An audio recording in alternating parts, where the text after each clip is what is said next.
my name is Donya, and I'm really excited to be here today because this is our first digital stratosphere for the EMEA region for third stage consulting. I'm here today in the capacity of the change management and learning enablement lead for third stage consulting for this region. I've done transformation projects across the world in multiple industries, most recently in the HR space, which is quite of interest. But of course, I also have banking, insurance, telecommunications, and IT experience. I'm joined today by my colleague, who is our practice lead in Colorado. He's the practice lead for change management for the US region. And I'm going to hand over to Nate to introduce himself. Thanks, Donya. Hi, this is Nate Strohr with Third Stage Consulting, and I've spent most of my career, over 20 years, in digital transformation, software selection, and change management. And really excited to talk to you today about some of our change management projects that we've been engaged in the last year. We've huge uptick in clients requesting change management services, and have really seen not only a huge uptick in the desire to have these change management initiatives, but also in the size that we are seeing from our clients, anywhere from clients all the way to 30-person organizations. So we're really excited today to talk to you about these change management deliverables, which are the same no matter what the size of the client. I want to give you some examples of the not only the deliverables, but some examples of what we've seen with our clients and some of the trends that we've seen throughout the last year on some of our projects. So I'll turn it back over to you, Donya, and we'll get started. Thank you. Thank you so much, Nate. And I just want to really also reach out to the audience to say, you know, we would like to know what kind of deliverables you do as well, and just share with us, give us some feedback about what we're saying. We want to make it interactive. And I did mention it in our earlier session. I'm just going to say it again, that we specifically selected this topic because we believe there's been requests for it. And I've also heard it when we go present to clients, when we meet with clients, they say, what exactly do you do for change management? What are the deliverables? And sometimes it's really good to go to the foundation, to the core of this offering, and share it with you. We're going to keep it simple. We're going to look at 3 elements. We're going to look at what the deliverable actually is, why we do it, and how it's done, with sharing of some stories, some case studies, some examples along the way. So I know we've only got probably now like 40 minutes. Let's get right into it. As I said, we're focusing on 5 key deliverables today: the organizational readiness assessment, the communications plan, change impact plan, training plan, and very important, KPIs and metrics. Let's start with the organizational readiness assessment. This is a document. So if we look at what it is, it's a document that gets delivered, but this is like, I want to say, the meat of everything. It encapsulates the vision of what change is going to happen. So it's got some key elements such as the vision statement that comes out of a stakeholder assessment, stakeholder workshops that Nate will be taking you through. It looks at why the change is being done. So as I mentioned, what change is being done, why the change is being done, who are some of the key high-level stakeholders, what are some of the challenges and risks that we foresee, what are the strengths that we know up front, what are the critical success factors, how are we going to measure the success, and what support do we need? For example, very critically, you might need specific leadership support, or if you are part of a bigger group, you might be one of the subsidiaries or a smaller unit and you need support from group as well. What this also contains is the approach to change management and which team players are you looking at including. When I look at the why, I don't usually do this, but I'd really like just to read the statement here because I really think it explains it very well. It is to provide and agree upon a clear understanding throughout the organization of where we stand now, where we are heading, how ready we are to get there, and who and what needs to happen to increase the odds of success. So, this is really about establishing a common understanding amongst everybody that it's involved, especially the team players, the people that are involved in the development and the execution, and involved in making the change a success. Also, the outputs from the readiness document will be used in the further documentation or assessments that we will discuss with you down the line. I will probably want to come back and share one or two stories, but I will hand over to Nate to speak about the how this is done first. Great. Okay, thanks. I think just to reiterate, and then we'll jump into the how, but this is really, the organizational readiness assessment is really sort of the kickoff. This is really to sit down and to look at an organization and say, here's where you want to be, here's where you are, here's where you want to be, and here's how the technology will support you to get. When we create these deliverables and when we go through this phase of a change management initiative, it's really sitting down and it's meeting with the organization, starting with the executives, really sitting down and saying, where are you now? Where do you want to be in a year and 3 years from now? Technology help you to get to where you want to be, and what do you want to get out of this initiative? It's really sitting down and saying, okay, what do you consider success? What do you consider coming out of this initiative? What do you consider the main things that are needed to get you to where you want to be? We spend time in workshops with both the end users, the executives. We also conduct surveys and really try and get a feel for how ready the organization is. Is it an organization that's very tech savvy? Is the change going more of a change in how they do business, or is it going to be a monumental change? Is there going to be a paradigm shift? Are we going from, I think I heard one of our clients mention the other day, they said, we're going literally from the equivalent of a rotary phone to a smartphone. We are so behind in our technology, and what we're going and what we're implementing here and where we're going is a monumental leap. That gives us an idea of how much change the organization is going to see.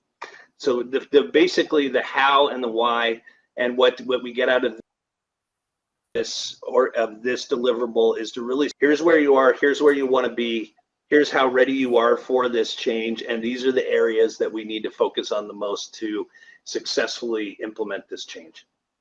Yeah, and I wonder if we might be able to look at this question. I think it's a great one, and I actually have no idea what the answer is, from a user on LinkedIn.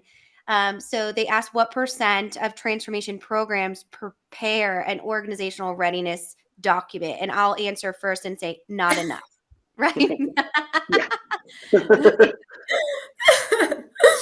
And I think this is a great question, and I think it's really I guess it really kind of give you that on the fence answer, but I would say that not enough, and it's probably not taken into enough detail. It's not given enough emphasis, and it's not really sat down and formalized. And I'll go with the great example, and it always starts with the executive visioning session. When we kick off these change management initiatives, we sit and we say, where is it that you are and where is it that you want to be? Without a doubt, every time we go into these sessions, the executives will say, we know where we are, we know where we want to be, we're all in alignment. And then you send out a questionnaire ahead of time saying, what will the technology give you, where do you want to be, and where are you going to go? If you send out 10, you're likely to get 8 different answers out of the 10. So I would say that while people a lot of times finish this step, they prepare an org readiness document. It's really not just preparing the document, but it's going through the the exercise. It's really sitting down and saying, fine, let's make sure that even though we all think we're aligned, let's make sure that we're all going to discuss this and really come to an alignment as an executive team. And then take that vision and spread that vision throughout the organization so that everyone really knows, here's where we're going, here's what the change is going to involve, and here's how we're going to get there. Yeah, thanks, Nathan. I just wanted to add to that, specifically picking up where you say, you know, sometimes it is done, but what I have seen is about the thoroughness and the effectiveness of it. So sometimes there's sections such as the vision, or, you know, I have seen something called a vision document, or, you know, that picks, or some slides, I wanted to say, like a couple of slides that highlights the vision. But I've also seen the real thorough details behind the scenes that can happen. So real thorough list of questions. So what is the scope of this? Who will be impacted? What is the level of change per area? What is the perception of the change per area? How will you meet, you know, success? How will you get to the benefits? So as my colleagues have said, it's probably not done enough, and more often not done thoroughly enough. Thanks for that great question. I'll let you keep going on the presentation, and then we'll pull up a few more of these questions. We'd love to know, just for the audience, where you're joining us from today. I know a few of you are already kind of used to that question and already answering it from our live streams, but it looks like we have some users from Botswana. We've got some from India, and then Iran as well. So all great global audience. So pop those questions in the chat, and we'll have Donia and Nate address them. All right, thank you so much, Carla. Can you see my screen? We can, yes. Okay, great. So we'll move on. So coming out of this, the vision document, if it is done properly and thoroughly, very likely you will get an idea of the communication, the key messages, and basically the gaps in the understanding, and what are the key messages to keep everybody engaged and to distribute the communication, to distribute the information. What is very key to highlight about the communication plan is that it should have the foresight of not just looking at the communication for the current engagement, but the ongoing communication post go live. I'm sure many of you that have been involved in a change, either from the user side, like from the front end or the back, that, you know, you'll see something goes live and there's a communication to say, congrats, we're live. And then it's kind of silent. You don't know how the project, how the change is progressing, how effective it is. So I really want to highlight that it's important to think of what you're going to do post go live until you've reached the stability that you set out to upfront. Another very important element to highlight in what we do with the comms plan is that it's not a one size fits all. It's not just one emailer or one newsletter that goes out. Deep thought and consideration needs to be given to the different areas, the different stakeholders, the type of roles. It could even be based on geographies that might require different type of information, and that there's multiple ways of disseminating that information as well, different mechanisms to use. And the communication plan is really to build the initial understanding of the project, but it will evolve. So those messages continuously need to be revisited as you're progressing through the transformation initiative. So that's a bit about what the deliverable is. Why it's done is really, as I said up front, to have an effective way to get everybody engaged and to have the correct information sent out to ensure that there's alignment and understanding. I will hand over to Nate here because I can go on and on. So Nate, over to you to discuss a bit more on the how we do it. Okay, this is great, and we're actually, this is a great time to be presenting this because we're working with the client this week on their communications plan. So we have a lot of real relevant examples that we've been working on this week. But action plan, when we talk about the how, it's first of all talking about the audience. Who is the audience that you hope to reach, and how, what is their what is the key message that you want to communicate? And throughout the initiative, the communication is going to be different. It's going to be different before you start the project, during the project, go live, and post go live. So we want to first of all say, who's the audience? Who are we trying to reach? What are we going to be communicating throughout the different phases of the project? And then really what channels that we're going to use. We have a lot of manufacturing clients. A lot of the employees at our clients are on the shop floor, so they're not using a lot of email. They're a lot more interactive face-to-face communications. That's going to be different than the executive suite, who's going to be each other most often through email, through Zoom calls, and through conference calls. So you really want to sit down and say, how are we going to communicate to these individuals? And again, how is that going to change throughout the project? As we're working on these different change phases, you know, how has it been done in the past? How are we going to do it? And then really sit down and say, what do we need to change? What do we need to put in place to get the communication out there? This is often, you know, for companies, again, kind of going back to a point we made earlier, for organizations that have a good communication plan in place, this is really just sitting down and more formalizing how we're going to do this throughout this change initiative. So this, out of all the deliverables, is one of those that it's really not only creating this plan, but it's really confirming, hey, how are you going to change, and putting a lot of detail around just exactly what this plan looks like. Absolutely. Great stuff, guys. Do you mind if we jump into a few questions here from the audience? Excellent. Yep, well, thank you again for all these great questions. Again, you have my full commitment that we will get to them all, whether it is live here or after in the comments, we'll address them. So this is a great one from Ghassan. Again, he's on our CIO panel, so feel free to join us later this afternoon. Great insight from him always. But what if a readiness document says that a lot of work needs to happen before jumping into a digital transformation project?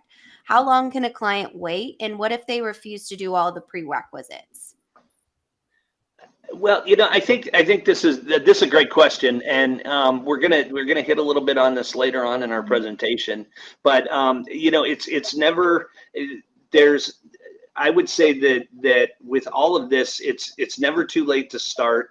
And when you say how long can a client wait, well, I think the key is that it's really important to get started. So if you don't have, if they refuse to do all the prerequisites, if they don't have the time, or they don't see the importance, it's still important to get something started. So when we talk about this readiness document, while we might not be putting a lot of formality around it, I think that the key is that it's something that you just need to jump into. So, you know, really, I like to refer to it as, if you don't know what your starting point is, and if you skip this step, how do you know what you need to do to get to where you're going? If you don't know where you are now, you're never going to be able to know what the steps are to get you to where you want to go, just because you don't know where you are. Absolutely. And then I'll bring up this one too, and maybe we'll start with you, Donia, on this piece of it, and get your insight. I know your guys are chomping at the bit to talk. All our OCMs are, and I feel that way too.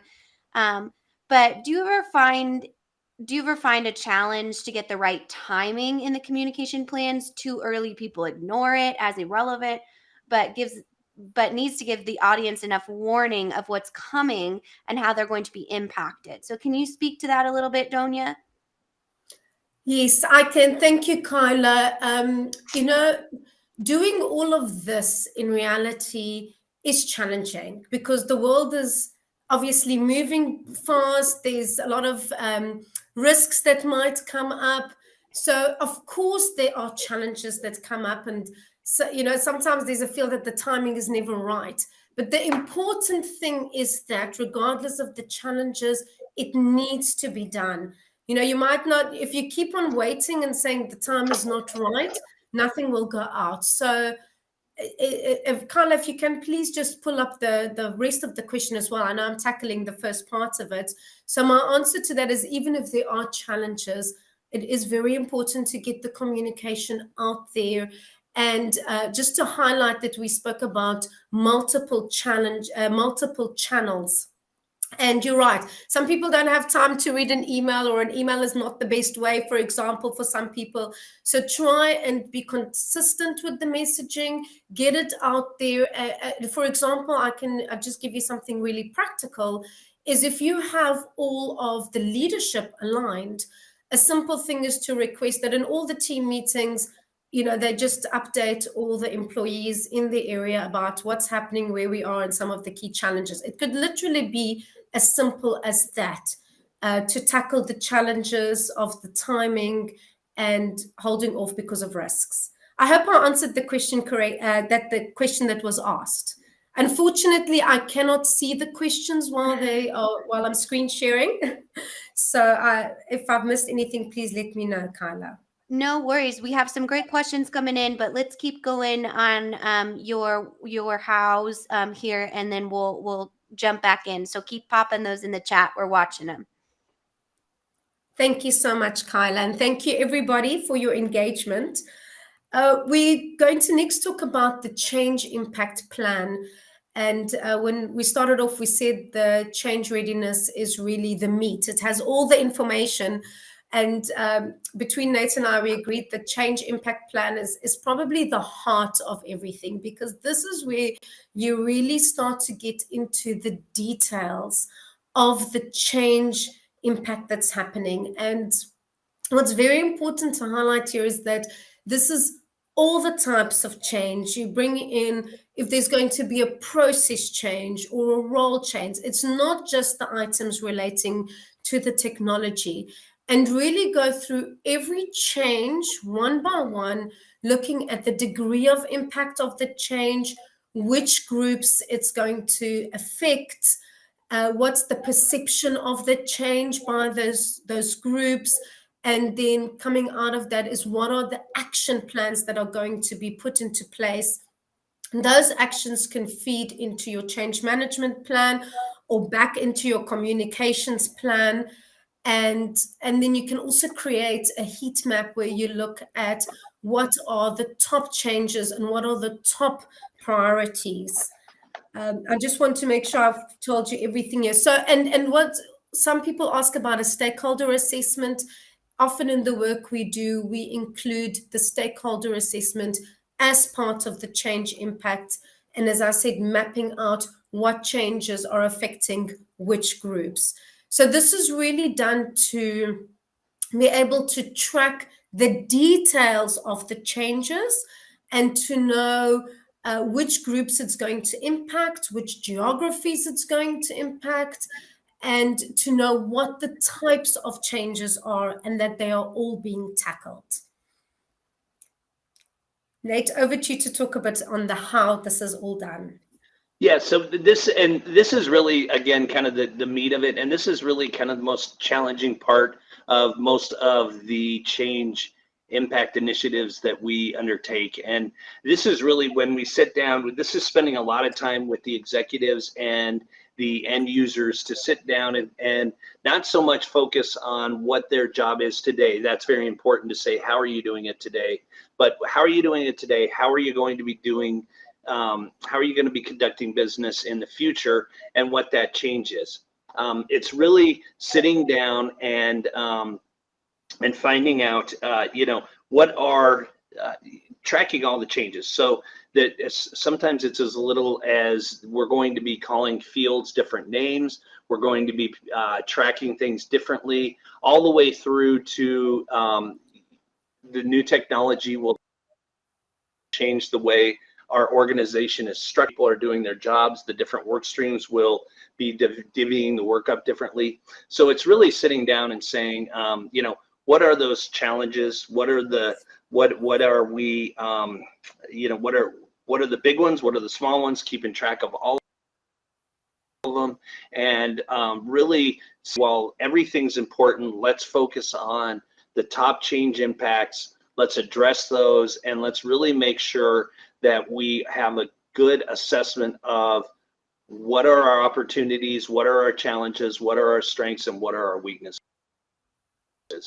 Are we ready for this change? Is your impact? Do we need to train differently? Do we need to put different skill sets into our employees? Or is this something that it's just going to be, I turn on a screen tomorrow morning, it looks a little bit different, I call things a little bit different within the system, and it's really not going to be much of a change. So it's sitting down and just getting a really clear assessment on where we are, where we're going to be, and how ready we are for the impact that's going to happen with the new initiative.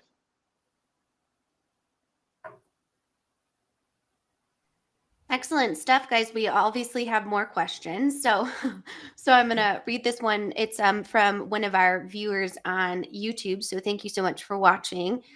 Sometimes the management requires plans with timelines when actual readiness is not yet established. How can you tackle this situation and convince management to focus on the readiness first?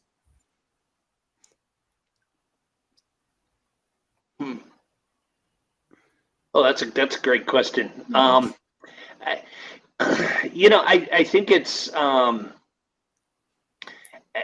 think it's just probably the best way that I would answer that is just to sit down and really clearly lay out what the initiative is, have a good plan, and show the importance of each one of the steps. I know that that's a little bit of a high level answer, and I'm not sure if I'm answering the question correctly, but I think it's really just sitting down and saying, here's our comprehensive plan for the entire initiative, laying it out and talking through the importance of to get through this initiative. Yeah. And Nate, if I could add to that, something to that, we almost want to say it's never too late. So what I've seen happen in this scenario is often at one point you'll see the negative impact of not having done the readiness. Perhaps, the changes already, if you have several releases, you might see that already after one release, there's no response. There's no adoption. So it's very important that even if you haven't done the readiness up front, to still go back, pause, and look and use that to go back to leaders and say, well, we need to do it differently this time. Often, unfortunately, it's learning through mistakes in this case. And I'm just reading the question on my other screen here. When readiness, what I think is also important, just that first part is about how to tackle it when readiness is not yet established, is if you as an individual are aware of potential challenges or potential pitfalls that you really believe this is not going to work, this change is not going to be effective if we don't address, have the courage and be direct to go and actually show what those pitfalls are or what those challenges are, instead of just, saying, let's do a readiness. Sometimes leaders really need to see the practical outcomes. I hope that helps. Yeah, I think so. And I'll just add, even though I'm not on the panel, but I just like to share my opinion. You guys know that. But so I think it's one thing is to bring in the experts, because a lot of times that internal trust isn't always established, which is not a bad thing. But bringing in data around external change management consultants or change management experts to show your executive team or your management team, like, this is our experience, this is the data around what we see as far as failures if you don't establish that readiness. So just, a little color for you there. But thank you for the questions. I know you have more here in the chat, and we'll get to them as well, but I'll hand it back over to you, Donia and Nate. Thank you, Kyla. All right, so next up is the training plan. And as with the communication plan, this is a comprehensive plan of the training support that's required. And very importantly, as mentioned with the comms plan, it should look at the training that's required during the implementation, but also ongoing training that's going to be required. And that will be assessed. Actually, our next topic is metrics and KPIs, but it's important to realize that you'll need some kind of feedback mechanism in order to understand the training gaps even after going live. So again, it's not like, let's train everybody, send out user manuals, the initiative has gone live, and then you think that training is done. So please remember that when you're looking at a training plan. And as with the comms plan, it looks at the different stakeholder groups. So often when I've done this previously, I would look at the stakeholder groupings that were addressed in the communications plan. That could potentially be a match. Or I can give you another example where I was part of a workday rollout for a large organization, and the training was tailored against the key user groups. In this case was like the HR community, the management team, and then the employees. So we just had 3 groupings in that case. And very, very important is to look at the methods of training. Really, it's not just screenshots, or a manual. There's a lot of different methods that can be used, as well as different resources. So you might consider, for example, having internal trainers, which case they would need to be trained. So in that scenario, you would do train the trainers. Or alternatively, on this Workday project, for example, we had videos, we had online FAQ, we had online forums, and something that I think was very successful was we used the change champions to actually be super users. And so in every area, there was a super user, and people could literally go to a person and ask them, how do I do this? And that's also kind of part of the training. That was before COVID, so we were all in an office and you could go to one person. But of course, you could still have a super user as an expert, even in the virtual space. And those are really some of the key messages around what the training plan is. And why it's done is to make sure that the educational needs are met throughout the initiative. I'm going to emphasize it again.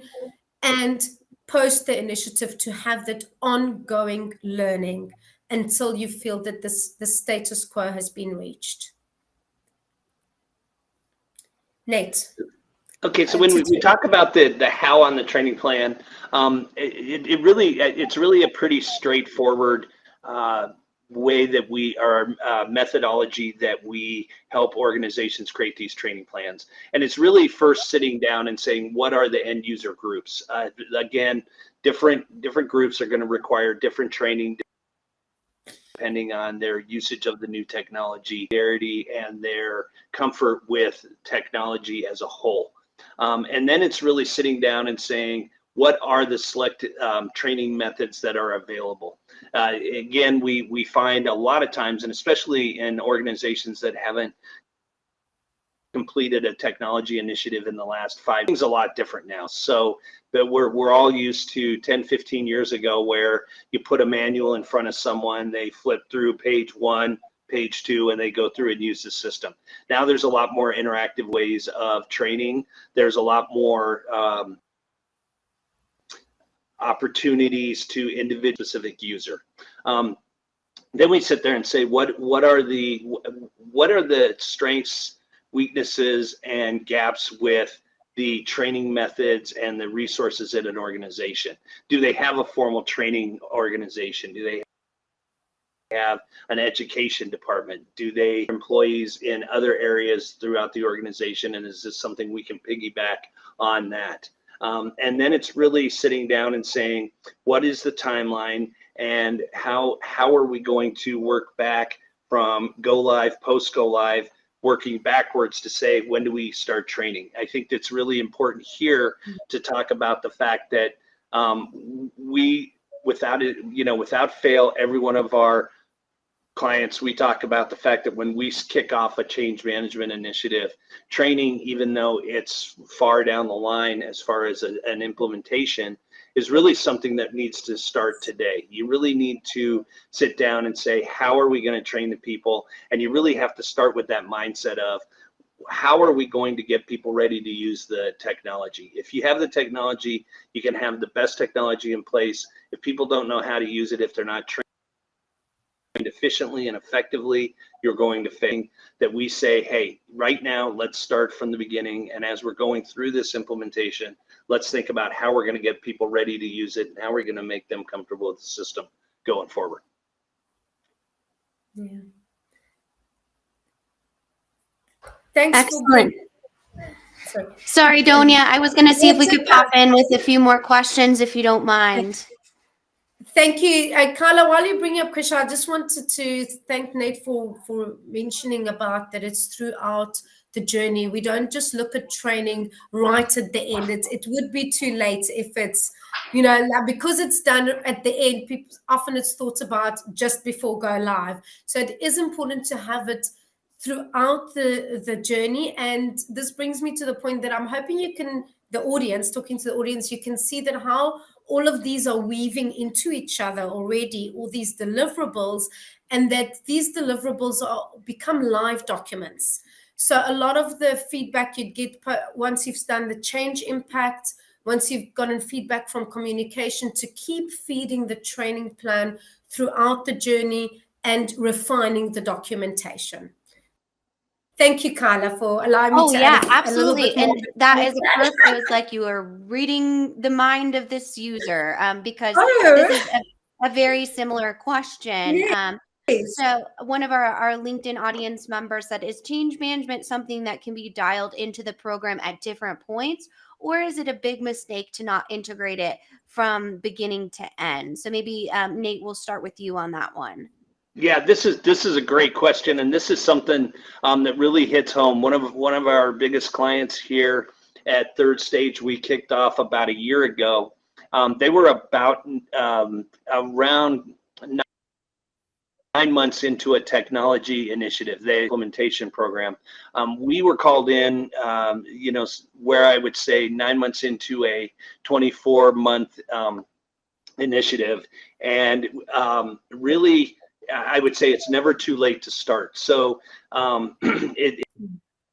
it's while it's ideal, obviously the best case scenario is to start everything at the beginning. It's never too late to start, and you can always go through and you can make up the steps and you can catch up to where you are. It's like a lot of different pieces of a digital transformation. It's something that's really important that you address change, that you address the change impacts, the change initiative that you're going through. Never too late to start, and there's always something that you can gain out of it by doing it, even if it's really late within the project. Excellent. And Donia, anything to add to that? Yes. I want to bring in here, it's really great to bring in this element of a health check. I love this word. It's something that I've been more recently in my career exposed to, I think, because of these kind of scenarios that like this user has brought up, where things are not done up front. And I really like this concept of a health check. And as Nate mentioned, we are working with some companies that have actually had this pitfalls and not done it up front and realized, okay, we need to start with this, or we need to weave it through. So we stop, we pause, we come in, we do a health check against all the categories, all the objectives of change management, look at what are the gaps and what is the corrective action that can be taken. All great stuff. And then we have a few more questions here. Do you guys want to address those now, or do you want to finish up with your PowerPoint and we can do it at the end? Carla, we've got one more deliverable to go through. So Great. Just to connect all 5, and it might just close off the picture. Do you agree, Nate, that we quickly finish off? Yeah, and KPIs are fairly quick, fairly straightforward. So let's do that, and then we'll jump into some questions. And I know we're running a little bit behind, so we could go through KPIs real quick. All right, KPIs, as Nate said, very quickly, but very important, and something that needs to be looked at right at the beginning. If you remember with that readiness document we spoke about, we look into why is this change taking place. Already from there, you need to ask the question of what do we want to achieve and how will it be measured? And that needs to be relevant. It needs to be measurable. It needs to be agreed so that come down the line, you press the button, you go live, and then you can actually measure both the success of the benefits of the change as well as the user adoption. And that will allow to take corrective action if something is picked up. I'm going to just move on to the how, because I know we've got very little time. Again, I could speak about it for hours. Go ahead, Nate. Yeah, so basically this is KPIs are really something that we link back to the first deliverable that we start with, and that is really sitting down and talking to the end users and the leadership and saying, what is it that you, what are your goals from this new technology initiative? And it's really saying, what do you hope to get out of the technology?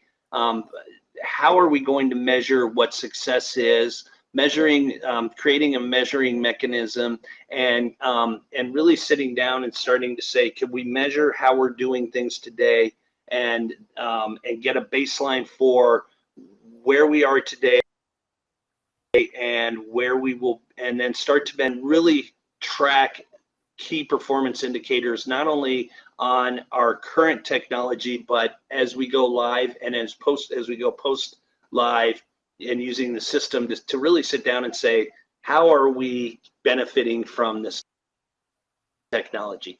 This is really one of the most deliverables within a change management initiative. However, I say this is really probably one that organizations struggle with the most. It's really hard to define. It's really hard to measure. It's really hard to track, but organizations that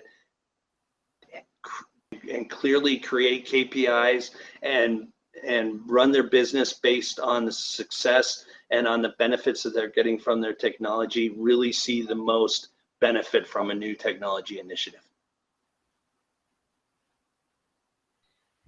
Awesome, guys. Well, if we can, we're going to take a few extra minutes to go over these questions, if you're ready for that.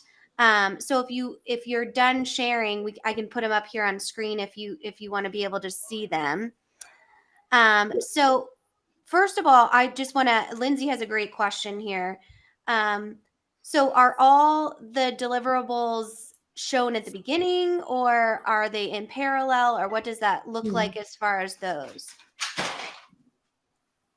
Donya, you want to take that? Yeah, maybe I could. I was just going to say, maybe I could take that, Nate, and it actually works very well with this final slide that we've got on. So they are not stepping stone. Yes, absolutely, they can be done in parallel. There's some that you would likely want to start up front. Some that are clearly up front, for example, the readiness assessment. But once it's done, the readiness assessment, it becomes a live document, and you need to continue feeding that document as more clarity and more changes are defined along the way. And then as you sort of start one, you carry on with it, you start the next one, and then you start the next one. So they do end up moving in parallel. And I'm really glad you asked this, because our final slide shows suddenly 15 items. And that's because we want to show you that the deliverables that run in parallel are addressing what we consider these 15 objectives. And the most important thing is to reach these objectives. Whether you're going in parallel, you might go a bit like in a circle, but ultimately to make sure you address all the objectives of change management that are listed here. And just one thing to add to that, I think, Donya, you really made a great point, and that is there is some linear nature to these deliverables, but it's really when we sit down with the client and we're kicking off a change management initiative, we make sure that we spend a good day at the beginning of a project going through all of these deliverables and all of these phases of a change management initiative, because they do need to work in parallel. They do need to, you need to start KPIs. You need to start thinking about them at the beginning of a project. You need to start thinking about the way you're going to communicate, the way you're going to train your employees. So while it's, it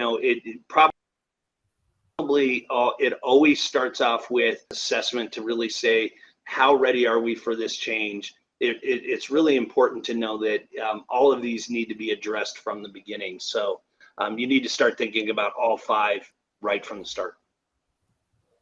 Absolutely, definitely something to consider. So this is a really interesting question too, and I think it goes into something that Eric said, and that Dominic also touched on in his quality assurance and the overall ROI of a digital transformation, is that concept of user acceptance. So this question says, do you think it's useful to combine the planning for user acceptance testing and wider training as training for UAT? And kind of saying, can people get familiar with the new process and technology? I'm just taking a moment to really get to the heart of this question.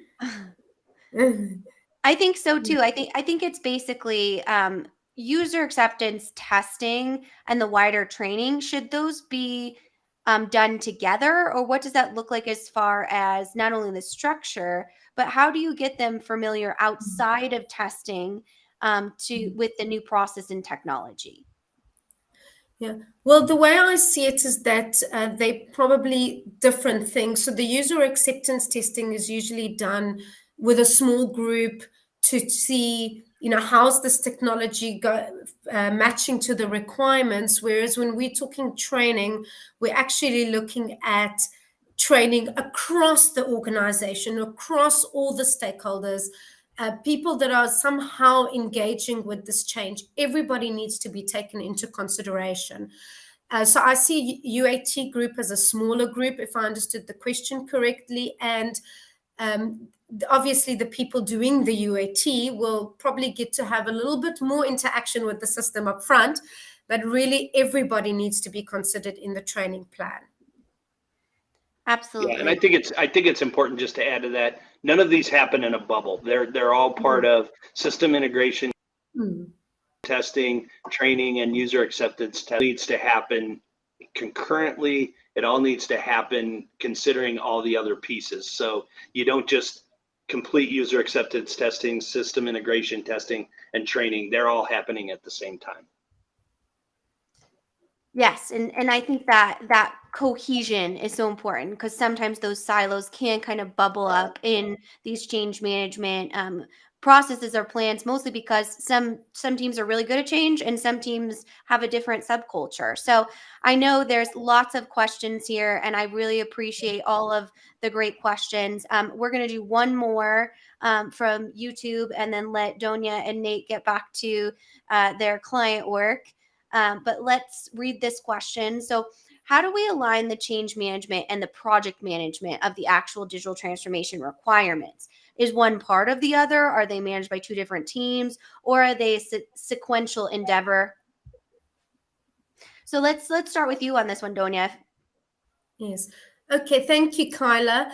So the way I see this is that the change management is part of the project management. So a project manager would need to look at so many elements of the entire project. For example, the development of the actual system, for example, or a piece of customization, and the change management steps would be part of that overall plan.